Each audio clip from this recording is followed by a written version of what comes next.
Okay, let's see what the most hated CEO in US history has to say about the Q3 results. He's always optimistic. He always tries to put on a good face for Wall Street, but the stocks unfortunately went down, and I like the opening statement. I mean, these are hard questions asked by this guy. Reporting third quarter results, beating on the top and bottom lines. Here to break down the numbers and some of the key factors that are driving the business. Join us right now, Uber CEO Dara Khosrowshahi. It's great to see you. Before we get into it, Dara, I should mention, despite the numbers looking good, the market may not think that they're as good. Right now, the stock is off about 6%, and I'm curious what your reaction to that is and why you think that's picking his nose. Look, he's lying. It's really tough to gauge market. See, did you notice the body language? This is my favorite subject, body language. Do you notice how he went straight to scratch his nose? That's a sign it starts with a lie. If people start scratching their nose, it's a sign that they are lying. Do you want me to replay that, Dara Khosrowshahi? Do you want me to show you how you are just about to engage in a lie? And I'm curious what your reaction to that is and why you think that's the case. Aha. Yeah, it's really tough to gauge market expectations, but for us, actually, we came in on a gross bookings top line, growing 20% right at our own expectations as well. Our EBITDA came in at record levels, 1.7 billion, up 55% as well. Free cash flow over $2 billion, and operating income over $1 billion, another record for the company. So we're very excited about the delivery of the results this quarter and incredibly optimistic about where we're going from here. Let's talk mobility. So revenue up 26% year over year, driven in large part by trip volumes. Where are you seeing that? Is that more of an international play right now, or is that more U.S.? How do you go ahead? Yeah, well, we see pretty broad strength in terms of trip volumes, but especially outside of the U.S. and the international markets. When you look at the APAC markets or European markets and Latin American markets as well, there's a number of newer products that we're launching. Two-wheelers, for example, in Latin America, or three-wheelers in India as well.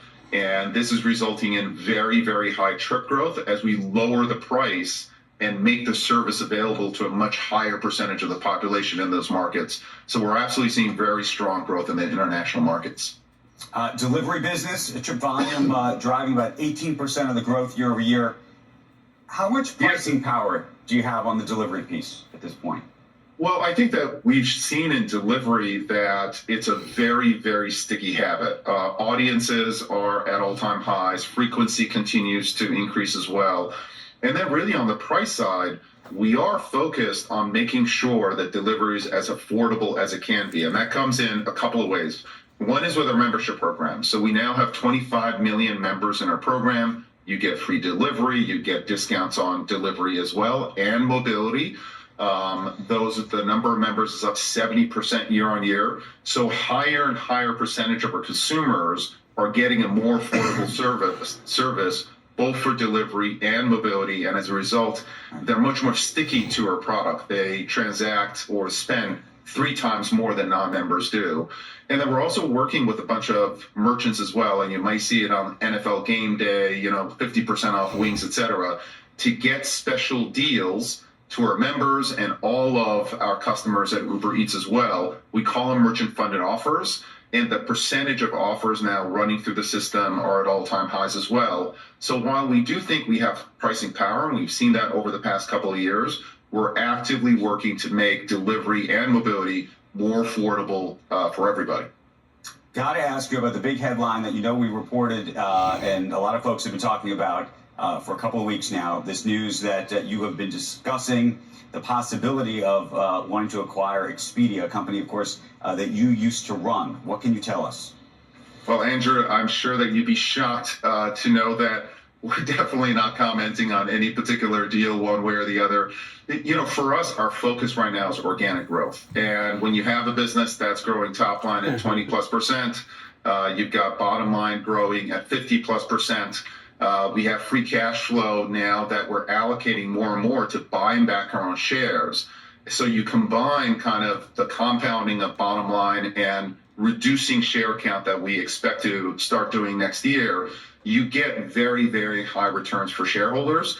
So for us right now, the bar for any kind of acquisition has never been higher, and the focus is really on organic growth. To the extent that we go out and do M&A, it will tend to be, at this point, smaller deals that are much more kind of closer to home in terms of what we do. An example of that is a proposed deal to buy Food Panda in Taiwan. We're not looking at this point to do big deals, transformational deals one way or the other. And really the focus is on organic growth, because the organic growth is at still a very, very high. You don't need to say it. I will then read between the lines. It sounds like this is not something that is in the offing. Maybe I'm getting that right. Maybe I'm getting it wrong. Let me ask you a different related though question. Long term, there's been this talk, and you've talked about it, about this sort of super app idea, using the Uber app as a platform for all sorts of things. How should the investor class think about that? Well, it's something that's well along the way. We have essentially a super app, or really a family of apps that people are using every day, and we want to make it an everyday habit, going anywhere, getting anything. So, for example, you see us adding more product on our mobility app. We're actually adding trains, for example, in the UK, and we just started launching trains in Spain as well. In delivery, we started with restaurants, and now we've got grocery. You can get pet food, and really expanding the kinds of services that we have on delivery as well. So we are slowly but surely building that super app that can be your operating system in your local town. Anything and everything that you want, anywhere you want to go, anyhow you want to get there, we as Uber want to be there for you. And we'll have a membership program that embeds you into our ecosystem even more and more. So we're well along the way. There's no other company that's trying to do this, and there's no other company that's executing that local super app. So let me know what you think about this. No doubt about it. I mean, there's a lot of synergies that Uber can still do, you know, city by city, country by country. A lot of people can plug into the app. There's no doubt about that there's a ton of growth on that side. Expedia, I don't see it happening. I don't think it's a great fit. I think he put that soundbite out there to boost their stock. He probably has stock in it in Expedia still himself. But love to hear your feedback. Thank you.